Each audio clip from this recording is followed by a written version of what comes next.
कर्पूरी ठाकुर की उस समय जब मुख्यमंत्री थे, उस समय अपनी बेटी की शादी करने के लिए जब वो गए तो वो चाहते तो अपनी जो उनकी मुख्यमंत्री को जो संसाधन मिलते हैं, कार वगैरह या और सारी सुविधाएं मिलती हैं, तो वो चाहते तो अपनी बेटी के लिए जो लड़का देखने गए थे तो वो अपनी कार ले जा सकते थे, लेकिन नहीं गए। वो आम मानस के तरह, आम लोगों की तरह साधन से गए, वाहन से गए।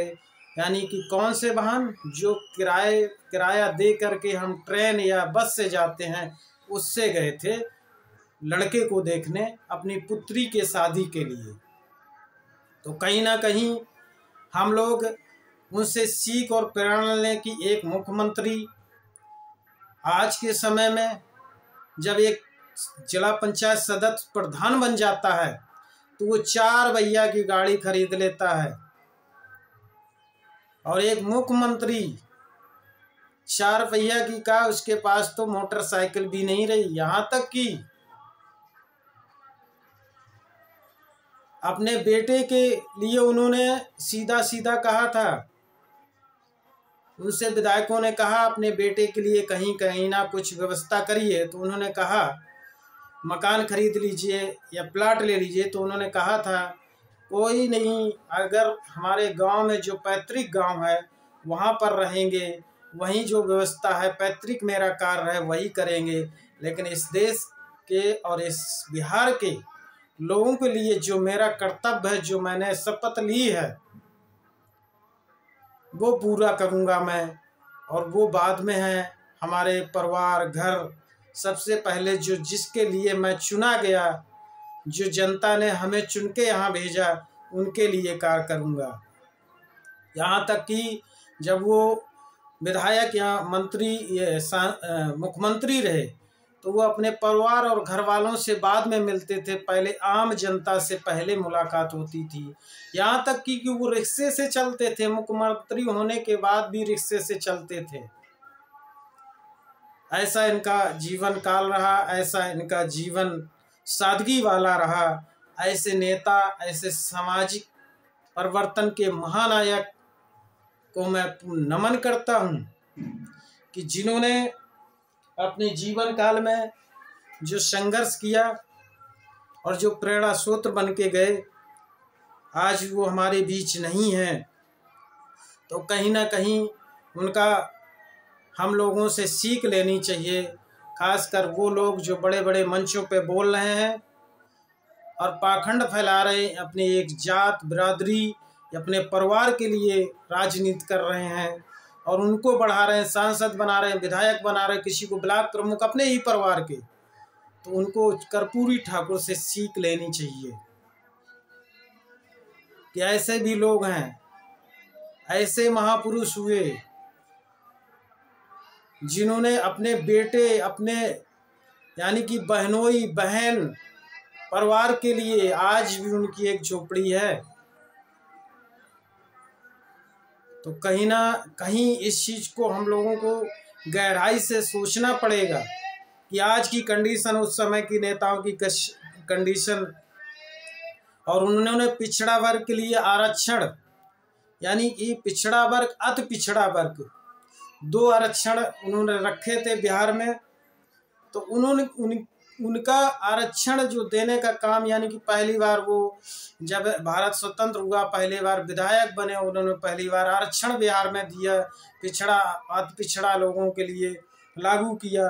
तो इनका जीवन कहीं ना कहीं बहुत एक संघर्ष रहा, और वो संघर्ष और वो जो देकर गए हैं, आज वो हम कहीं ना कहीं अपने लोग, हमारे लोग उसका उपयोग कर रहे हैं, लेकिन उनके जीवन के विषय में जो आज हमें दे गए हैं, उनके जीवन संघर्षों के विषय में लोग नहीं जान रहे, कैसे कैसे संघर्ष करके अपना सुख सुविधाएं छोड़ के हमें सुख सुविधाएं दे करके गए हैं। तो कर्पूरी ठाकुर, हम चाहेंगे कि सभी लोग जो कर्पूरी ठाकुर हैं, इनकी जयंती को मनाएं। यानी कि इनकी जयंती 24 जनवरी, फिर मैं बता रहा हूँ, 24 जनवरी 1921 में हुई थी। तो 24 जनवरी चल रही है, अभी 24 जनवरी को आप लोग बढ़ चढ़ करके इनकी जयंती को मनाएं। और जयंती देश में पूरे इनकी जयंती इसलिए मनाना जरूरी है जिससे कि पूरे देश में इनकी विचारधारा पहुँचे और लोग जाने कि उन्होंने हमारे देश के लिए, बिहार के लिए, लोगों के लिए क्या किया। तो वो प्रेरणा स्रोत हमारे देश के थे और उनसे प्रेरणा लीजिए।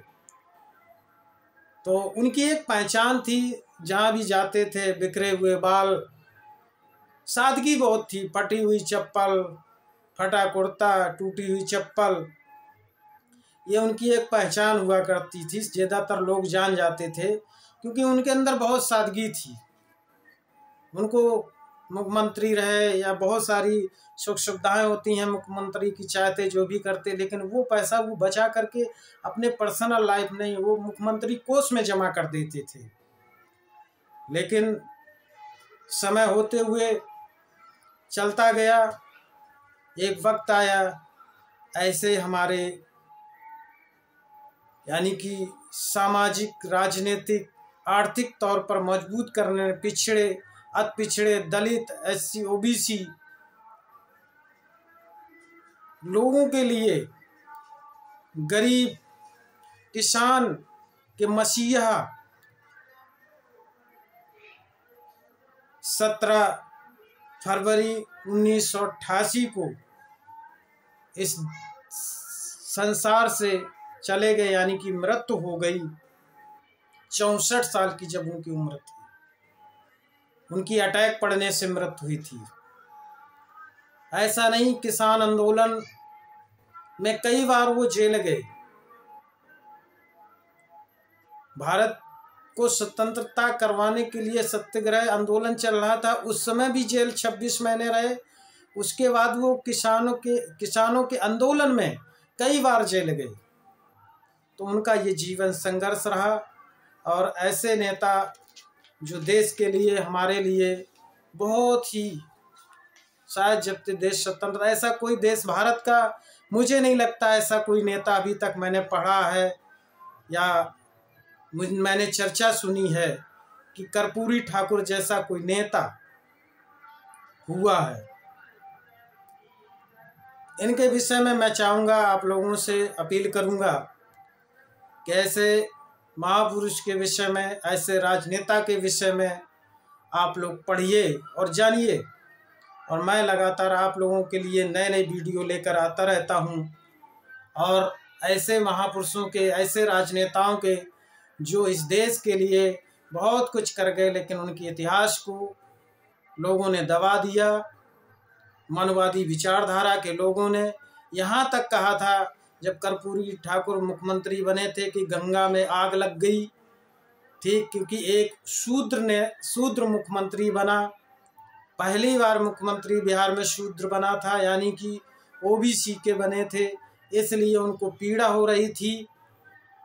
पाखंडवादी लोगों को, मनवादियों को, तो उन्होंने कहा गंगा में, यानी कि अब ये गंगा में आग इसलिए लग गई क्योंकि यह शूद्र मुख्यमंत्री बन गया।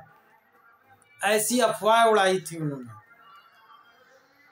तो कहीं ना कहीं हम लोगों को ये चीज़ समझनी पड़ेगी कि इन पाखंडवादी, अंधविश्वासवादी लोग जिसमें जो हमें घुसेड़ करके धर्म के नाम पर हमारा शोषण कर रहे हैं और ये हमें मोह माया से दूर करने की बात करते हैं, और सबसे ज़्यादा हमारा शोषण करके अपना पेट पाल रहे हैं, बड़ी बड़ी गाड़ियां खरीद रहे हैं, बड़ी बड़ी बिल्डिंगें तैयार कर रहे हैं, और हमसे कहते हैं कि मोह माया के चक्कर में मत फंसो।